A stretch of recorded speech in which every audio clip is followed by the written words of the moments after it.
তিন জায়গায় প্রয়োজনে মিথ্যা বলা যায়।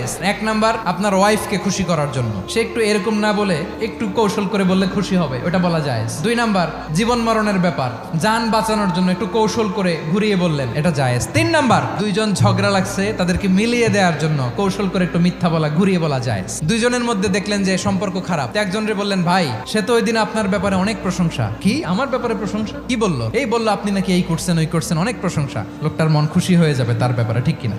আবার তার সাথে যার ঝগড়া, ওরে যে বলুন, ভাই ওই দিন তো সে আপনার অনেক অ্যাপ্রিসিয়েশন করলো, অনেক। সে তো অবাক, কি রে বলে কি? এই যে দুইজনের ব্যাপারে দুইজনের একটু ভালো ভালো কথা বলে দিচ্ছেন, একদিন দেখবেন রাস্তা দিয়ে হাঁটার সময় একে অপরকে সালাম দিয়ে ফেলছে, সালাম দিয়ে বুকে জড়ায় ধরছে, আছে না নাই?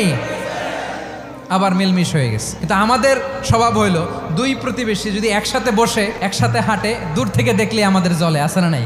ঘটনা কি? এই দুইটার মধ্যে এত মিল কে? এই দুইটার মধ্যে গিরিঙ্গি লাগানো যায় কিভাবে? আল্লাহর কাছে তওবা করেন, এই মানসিকতার যেন আমরা না হয়, আমরা মিলিয়ে দিব।